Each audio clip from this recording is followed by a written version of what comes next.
ஓம்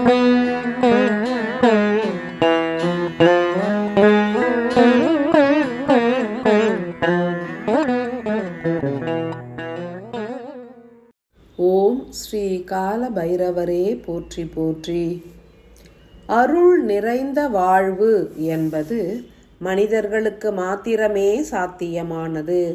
ஏனெனில் அருள் என்கின்ற இறைவனின் அருள் சக்தியான அணுவின் கருப்பொருளின் ஆற்றல்களை மனம் எனும் கருவியினால் மாத்திரமே உணரவும் அனுபவிக்கவும் இயலும்.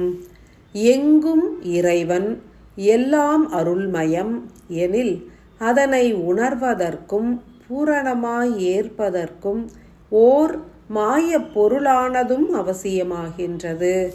அதன் பொருட்டே மனம் எனும் மாயப் பொருள் உருவாக்கப்பட்டது. மனம் எனும் மாயப் பொருள் என்பது மனிதர்களுக்கு மாத்திரமே அருளப்பட்டுள்ளது. தெய்வங்கள், ரிஷிகள் போன்றோருக்கும் மனம் எனும் கருவி கிடையாது. எனில் உயர்ந்த இறை சக்தியினை அவர்களால் அனுபவிக்க இயலாது. அனுபவம் என்பது ஓர் உன்னத சக்தி நிலையாகும். அணுவின் கருப்பொருளாகவே இயங்குகின்ற உயர் சக்திகள் அதன் தன்மையை தனித்து நின்று ஏற்க இயலாது. ஓர் மலரானது பூத்து மனம் வீசினால் அதனை மற்ற உயிரினங்களே அனுபவிக்க இயலும். அம்மலரினால் அதன் தன்மையை அனுபவிக்க இயலாது. அவ்விதமே இறை தன்மையினை இறைவனாலும் அனுபவிக்க இயலாது. தெய்வங்களும் இறை தன்மையாகவே உருமாறிவிடும் காரணத்தினால் அத்தன்மையை தனித்து உணர இயல்வதில்லை. மனிதர்கள் மாத்திரமே மனம் எனும் கருவி கொண்டு ஒவ்வொரு அணுவின் கருப்பொருளையும் 5 படிநிலைகளில் ஏற்கின்றனர். முதலில் விழிகளால் கண்டுணர்ந்து அறிவினில் பதிந்து ஏற்கின்றனர். பின்னர் செவிகளில் கேட்டு உணர்ந்து புரிதல் எனும் நேர்மறை அணுக்களில் பதிந்து கொள்கின்றனர். பின்னர் சுவாச காற்றாய் ஏற்று உணர்வு அலைகளை உருவாக்குகின்றனர். புற உணவுகளின் சுவையாகவும் ஏற்று அறியாமையிலும் மூழ்குகின்றனர். இறுதியில் ஸ்பரிச உணர்வு எனும் சக்தியினை உணர்ந்து அணுவின் புற பரிமாணங்களையும் ஏற்கின்றனர். அணுக்களும் அதன் கருப்பொருள் மற்றும் மூலக்கூறுகளும் எங்குமே நிறைந்து இயங்குவதினால் மனம் எனும் சக்தியானது படைக்கப்பட்டது. மனிதர்கள் மாத்திரமே மனதினை உணர்ந்து இயக்கி அணுவின் சக்திகளை அனுபவித்து ஆண்டிட இயலும். இறைவன் எனும் பேரொளியினை உணர்வதற்கும் மனித மனமே உதவுகின்றது.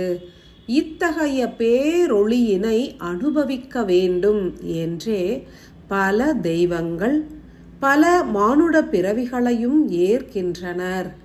எனினும் மாயை எனும் திரைகளும் சூழ்ந்து விடுகின்றன.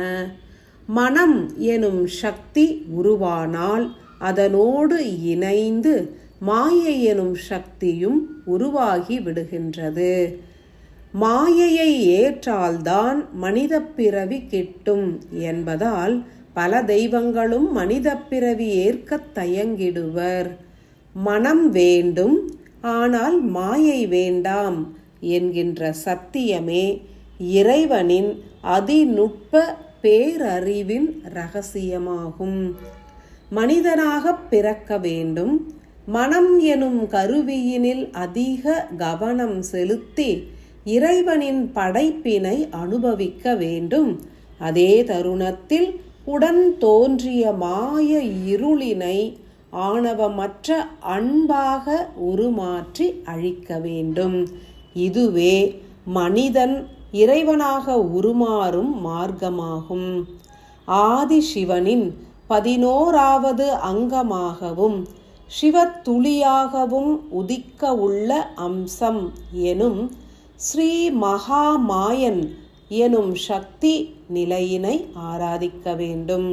ஆதி சிவனை அன்பாய் பூஜிக்கும் அற்புத ஆன்மாக்கள் மனம் எனும் கருவி ஆதி சிவனான ஆன்மாவிடம் ஒடுங்க வேண்டும் என்றும், அதன் மூலம் மாய இருள் விலகி ஆணவம் அழிந்து மனித வாழ்வு மிகவும் உயரிய சத்தியத்தை உணர வேண்டும் என்றுமே பிரார்த்தனை புரியுங்கள்.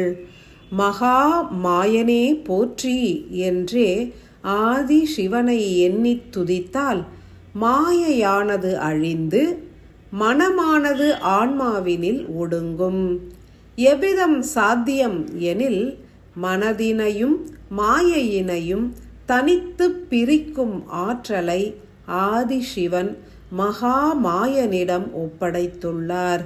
சிவ ஆற்றலாய் வெளிப்படும் மகாமாயனை உளமாற ஆழ்ந்து அன்பாய் பூஜித்து மனம் என்பது ஆன்மாவினில் ஒடுங்கி இறைவனை அனுபவித்து மகிழ அனுமதியுங்கள். முயற்சிகளே நன்மை பயக்கும். ஆழ்ந்த அன்புடன் அருளாசிகளை பொழிகின்றேன்.